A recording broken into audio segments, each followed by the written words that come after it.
जय श्री राम। राम का प्रथम वनगमन। पिछले वीडियो में हमने देखा कि ब्रह्मर्षि विश्वामित्र अयोध्या आए और राजा दशरथ से भेंट की। राजा दशरथ ने उनका स्वागत किया और कहा कि उनकी इच्छा पूरी करेंगे। तब विश्वामित्र ने कहा, हे राजन, आप इक्ष्वाकु वंश में जन्मे हैं और ब्रह्मर्षि वशिष्ठ के शिष्य हैं। आपने मुझे मेरी इच्छा पूरी करने का वचन दिया है। आप अपनी वाणी के प्रति सच्चे रहिए। मैं एक यज्ञ कर रहा हूँ, लेकिन दो राक्षस मारीच और सुबाहु बार बार विघ्न डालते हैं। वे यज्ञ की अग्नि पर मांस और रक्त डालकर उसे अपवित्र कर देते हैं। मैं व्रत से बंधा हूँ, इसलिए श्राप नहीं दे सकता। कृपया आप राम को मेरे साथ भेज दीजिए। राम ही इन राक्षसों का संहार कर सकता है। मैं राम की रक्षा करूँगा और उसे महान यश प्रदान करूँगा। मुझे राम केवल 10 दिनों के लिए चाहिए। राजा दशरथ ये सुनकर मूर्छित हो गए। जब उन्हें होश आया तो बोले, हे ब्रह्मर्षि, राम अभी 16 वर्ष से भी छोटा है। राम को युद्ध का कोई अनुभव नहीं है। मेरे पास विशाल सेना है।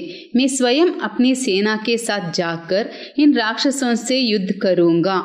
राम अभी एक बालक है। इस वृद्धावस्था में मैंने बहुत कठिनाइयों से राम को पाया है। राम मेरा ज्येष्ठ और सबसे प्रिय पुत्र है। मैं राम को आपके साथ नहीं भेज सकता। कृपया बताइए, ये राक्षस कौन है और कितनी शक्तिशाली है? तब विश्वामित्र ने उत्तर दिया, रावण नाम का एक प्रचंड राक्षस है।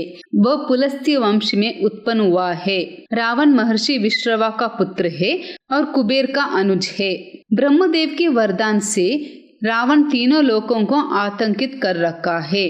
स्वयं वह यज्ञ भंग नहीं करता, परंतु उसके आदेश पर मारीच और सुबाहु ये कार्य करते हैं। राजा दशरथ ने कहा, हे ऋषिवर, देवता, दानव और गंधर्व तक रावण से युद्ध नहीं कर सकते, तो मनुष्य उसका सामना कैसे करेंगे? मैं राम को नहीं भेज सकता। मैं अपनी सेना लेकर स्वयं युद्ध करूंगा। यह सुनकर विश्वामित्र क्रोधित हो बैठे और कहा, यदि यही आपकी इच्छा है तो मैं वापस लौट जाता हूँ। अपने झूठे वचनों और परिवार के साथ ही सुखी रहिए। विश्वामित्र का क्रोध देखकर पृथ्वी कांप उठी और देवता भी भयभीत हो गए। तब महर्षि वशिष्ठ आगे आकर राजा से बोले, हे राजन, आप इक्ष्वाकु वंश में जन्मे हैं। आप एक धर्मनिष्ठ राजा है। वचनभंग आपके योग्य नहीं है। चाहे राम ने अस्त्र शस्त्र का अभ्यास किया हो या ना किया हो, जब तक विश्वामित्र उनके साथ है, कोई राक्षस उनका पराजय नहीं कर सकता। विश्वामित्र के पास वे दिव्य अस्त्र है जो स्वयं भगवान शिव ने उन्हें दिया है। तीनों लोकों में कोई भी उनके समान विद्या और शक्तिशाली नहीं है। वे स्वयं इन राक्षसों को मार सकते हैं, परंतु वे आपके पुत्र राम को आशीर्वाद देना चाहते हैं, इसलिए उनके साथ राम को भेजना ही उचित होगा। वशिष्ठ के वचनों को सुनकर राजा दशरथ शांत हो गए। अंततः प्रसन्न होकर उन्होंने राम को विश्वामित्र के साथ भेजने की सहमति दे दी। राम और लक्ष्मण को स्वयं लेकर ऋषि विश्वामित्र के पास पहुँचे और विश्वामित्र से कहा, हे ऋषिवर, राम और लक्ष्मण एक दूसरे से अलग नहीं रहते हैं।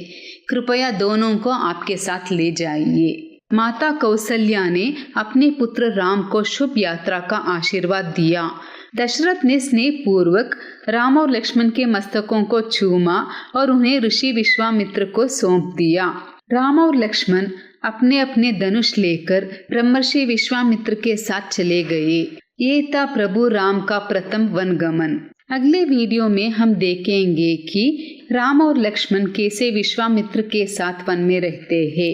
अगर आपको वाल्मीकि रामायण की ये कथा पसंद आई है तो कृपया लाइक, शेयर और फॉलो कीजिए। धन्यवाद। जय श्री राम।